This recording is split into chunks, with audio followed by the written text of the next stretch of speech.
Assalomu alaykum, hurmatli do'stlar. Bugun kechagi mavzumizni davomini ko'ramiz. Hop, Adresda qanday qilib sotib olingan tovarni sotsa bo'ladi? Hop, birinchi o'rinda bizda tovarni o'zi bo'lishi kerak. Mana pakukada tovarni o'zi bo'lishi kerak. Sotib olinmagan tovarni sotib bo'lmaydi. Shuning uchun birinchi tovar sotib olaman. Hosil tovar ustuv komissiya qilib sotib olamiz. Hop, bu yerdan sanaga qachon sotib olganman shu sanani qo'yaman. 20.06.23 ekan. 20.06.23. Hop, keyin kontragent kimdan sotib olyapman? Поставщик. Naminamayniga winner vaterni qo'yamiz. Okey. Winner vaterni tanlaymiz. Sklad основной sklad. Hop, договор. Qaysi dogovorga asosan? Nomer dogovor 125 sonli 10.06.23 da qilingan. Bo'ldi, shuni o'zim ketadi dogovor uchun. Qo'yaman, bo'ldi. Endi keyingi ishim sotib olingan tovarlarni kiritish bo'ladi. Добавить. Показать все. Hop, tovar ekranida qo'shaman. Hop, nima tovar sotib olingan? Pepsi 05. Pepsi 05. Hop, yana nima tovar sotib olingan? Birdaniga osonroq bo'lishi uchun hamma tovarni kirgizib olamiz. Pepsi 1 litrlik. Yana ham osonroq bo'lishi uchun mana bu yerda Pepsi 1 litr turibdi.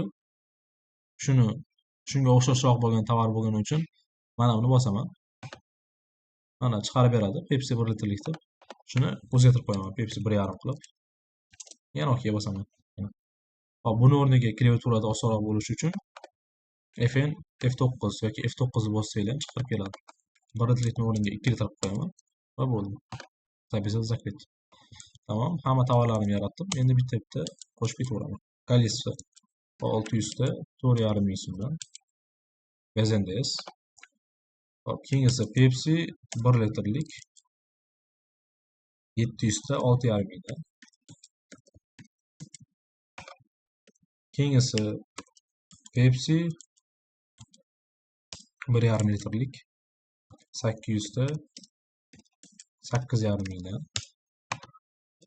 Keyingisi Pepsi 2 litrlik 500 ta 10.5 mingdan. Mana 500 ta 10.5 mingdan. Hop, jami 19.300.000 so'mlik tovar ekan. Mana xuddi shuncha 19.300.000 tekshirib olaman birinchi. To'g'ri bo'lishi kerak. Undan keyin har doimgidek faktura raqamini kiritamiz bu yerga. 861 sonli faktura 20.06.23 da qilingan. Зарегистрировать.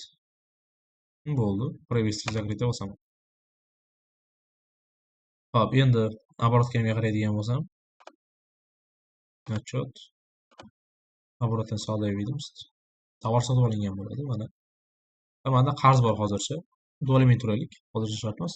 Endi mana shu tovarni sotamiz endi kimgadir. Qanchadir pulga.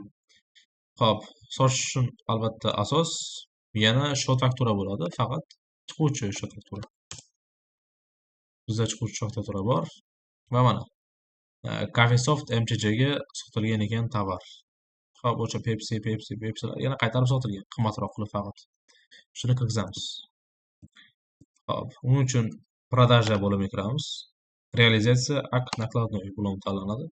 Hop, добавить hamda tovar ustuv komissiyani tanlaymiz.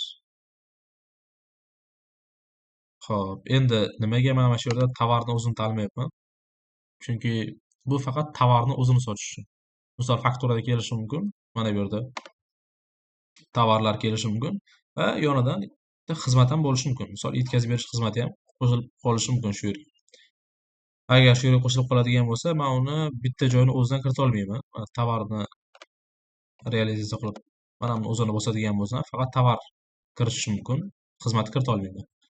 Ham xizmat ham tovar kiritish uchun tovar ustuv komissiyasini tanlashim kerak. Davom etamiz. Hop, sana faktura sanasi bo'ladi. 22.06.2023 ga. 22.06.2023. Hop, sklad, основной sklad. Kontragent kimga sotyapmiz? Bu yerdan покупатель bo'ladi. Создать. Hop, naminavание Coffeesoft MCJ edi. Boyagi firma. Mana Coffeesoft MCJ.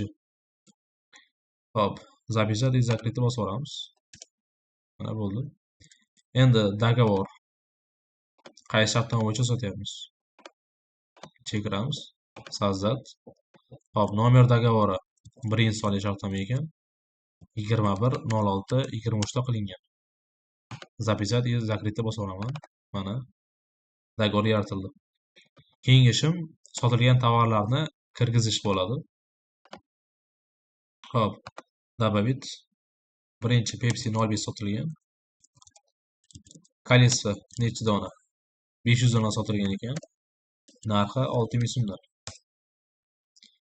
Teparoqqa chiqadigan bo'lsak, mana 90/20, 91/20 o'zi ochiladi. Tovar narxi, tovar sochdan daromadlar. Hop, keyingisi Pepsi 1 litrlik sotilgan. 650 dona.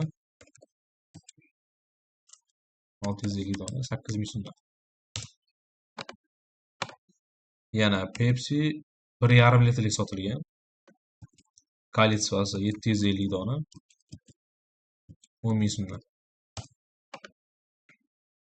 Pepsi 2 litrlik sotilgan. Koletsiyasi 400 dona. Narxi 12 ming so'mdan. Va bo'ldi. Endi umumiy summasi 20,5 million bo'ldi. Menda ham xuddi o'sha 20,5 million turibdi. Demak, qiladigan ishim nima? Qiladigan ishim tepada qachon sotilganligini fakturaga qarab kirgizish, kimga sotganman, qaysi shartnomaga asosan sotganman, sklad tanladim va nima tovar sotyapman. Shularni kirgizib chiqdim. Hop, keyin qanchadan sotyapman, necha dona sotyapman. Qolgani o'zi hal qiladi adresni o'zi. Va провести закрытni bosib yuboramiz. Mana bo'ldi. Endi отчетga kirib ko'radigan bo'lsak, hop, mana 29 o'nimdan tovar kelmagan. 19 million 300 ming so'm tovar bor edi, 17 million 50 ming so'mlik tovar qolgan. Omborda 2250 minglik tovar bor yana. Hop, 40 o'n bu xaridordan olinadigan pullar. 20,5 millionga sotganim uchun xuddi o'shuncha pulni xaridor to'lash kerak ligi uchun qarz bo'lib qoldi. Endi 90-20 degan shotimda mana 20 million 20,5 million so'm korxona daromadi. 91-20 da 17 million 50 ming so'm korxona xarajati, ya'ni tovarni tan narxi chiqib qoldi. Endi xaridor qarzini to'lab berdi bizga. Qarzini to'lab berganini Vipskadan ko'rib olamiz albatta. Mana 24.06.23 da Coffeesoft MCJdan mana оборот kredit summa turibdi. 20 million 600 ming so'm pul kelgan. Endi 20 million 600 ming so'mni pul kelganini adresga qanday kirgizamiz? Uning uchun bizga kerak bo'ladi bank kassa bo'limi. Bankovskiy Vipskaga kiramiz. Поступление qilamiz. Xo'p, оплата покупателя turadi o'zi. Xaridordan olingan to'lovlar albatta. Nomer qachon to'lov qilgan bizga? 24.06.23 da to'lov qilgan. Platelshik kim to'layapti? Hop. Покупатель Coffeesoft MCJ bo'ladi. Shuni talab qilsam bo'ladi, lekin boya aytganimdek, o'tgan darslarda ko'rganimizdek, hop. Shotini yozmaganman.